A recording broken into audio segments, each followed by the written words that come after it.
హిందువులను అసత్యవాదులుగా మతోన్మాదులు అని అనుచిత వ్యాఖ్యలు చేయడం సిగ్గుమాలిన చర్య అని 3 సార్లు ఎలక్షన్లో ఓటమి చవిచూసిన రాహుల్ గాంధీ నిరుత్సాహంతో హిందువుల మనోభావాలు దెబ్బతీసేలా మాట్లాడడం దారుణమని బీజేపీ రాష్ట్ర కార్యవర్గ సభ్యురాలు తుమ్మల పద్మజ అన్నారు.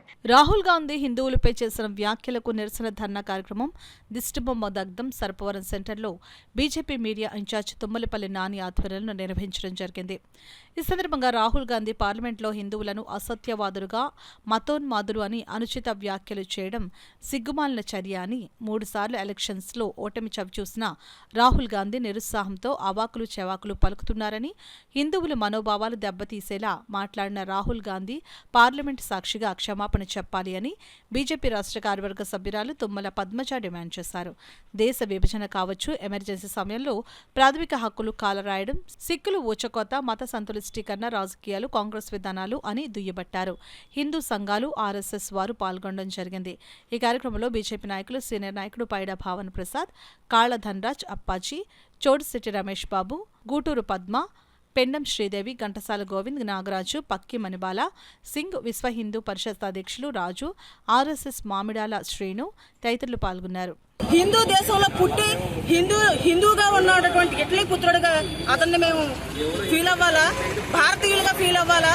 ఇక్కడ ఉంటూ ఈ దేశంలో ఉంటూ ఈ దేశంలో మట్టి మీద నివసిస్తూ ఈ దేశ గాలిని పీలుస్తూ హిందువుల్ని ఈ విధంగా అవమానకరంగా మాట్లాడడం చాలా సిగ్గుచేటు విషయం. తక్షణమే హిందువులకు క్షమాపణ చెప్పాలి. లేని పక్షంలో భారతదేశం అంతా కూడా ఈ ధర్నాలు ఉధృతం అవుతాయని హెచ్చరిస్తున్నాము. హిందూ సంఘాలన్నీ కూడా ఈరోజు ఈ విషయాన్ని చాలా సీరియస్గా తీసుకుంది. ఒక ఇండి కూటమిని పెట్టుకుని కలకట్టాలో చూస్తే మహిళల మీద అరాచకాలు, ఎక్కడ ఈ కూటమికి ఎక్కడా కూడా దక్షత లేకుండా పోతే ఆ ఫ్రస్ట్రేషన్ తట్టుకోలేక ఇలాంటి ఆరోపణలు చేయడం అన్నది చాలా శోచనీయమైన విషయం. ఇటువంటి విషయాల్ని వెంటనే ఆయన వెనక్కి తీసుకోవాలని హిందూ సంఘాల తరఫున మేము హెచ్చరిస్తాం. మోడీ గారి ప్రభుత్వం వచ్చిన తర్వాత అది కొద్ది రోజుల్లోనే పాక్ ఆక్యుపైడ్ జమ్మూ అండ్ కాశ్మీర్ ఇండియాలో అంతర్భాగం చేస్తారని చెప్పి కూడా చెప్తూ రాహుల్ గాంధీ గారికి మనవి చేసేది ఏంటంటే, అబ్బాయి నువ్వు కుర్రోడవు, నీకు ఇంకా వయసు మెచ్యూరిటీ రాలేదు, నీకు మెచ్యూరిటీ లేదు అని చేత నువ్వు ఇష్టం వచ్చినట్టు మాట్లాడద్దు. ప్రజలు నిన్ను ఎవరూ కూడా నిన్ను మెచ్చుకోరు, ప్రజలు నిన్ను ఏహ్యంగా చూస్తారు. అందుచేతటువంటి తప్పుడు సంభాషణలు, తప్పుడు మాటలు మాట్లాడక అందులో లోక్సభలో ఈ రకంగా నీ తోచినట్టు మాట్లాడావంటే నీకున్న విజ్ఞత ఏంటి? నీకు విజ్ఞత లేని మనిషిగా మేము నిన్ను పరీక్షిస్తాం. ఏదైతే మల్లికార్జున ఖర్గే గారు రాజ్యాంగం పట్టుకుని ఏదైతే చూపిస్తూ మాట్లాడుతున్నారో, ప్రధానమంత్రి నరేంద్ర మోడీ గారికి అడ్డుపడుతూ ఉన్నారో, దానికి శంకర్ గారు ఒకే సమాధానం చెప్పారు.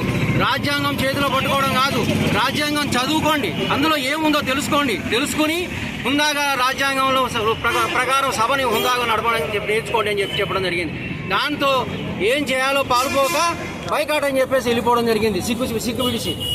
ఇది ఈ రోజునటువంటి రాహుల్ గాంధీ యొక్క ఏదైతే ఉందో హిందువుల మీద ఆయన విద్వేషం ఈరోజు పూర్తిగా కనపడిపోతుంది. దాని మీద మేమందరం కూడా భారతీయ జనతా పార్టీ మరియు ఎన్డీఏ పక్షాల తరఫున మేము పూర్తిగా రాహుల్ గాంధీ క్షమాపణ చెప్పాలి, లేదంటే రాహుల్ గాంధీని దేశం నుంచి బహిష్కరించాలని చెప్పేసి ప్రధానమైన డిమాండ్ తోటి ఉద్యమం చేస్తున్నాం. హిందూయిజం గురించి, తర్వాత హిందువుల మతంలో ఉన్న వాళ్ళందరి గురించి మాట్లాడటం చాలా తప్పు. ఇది కేవలం ఒక కుర్రతనం కింద జనాలందరూ పరిగణించాలి.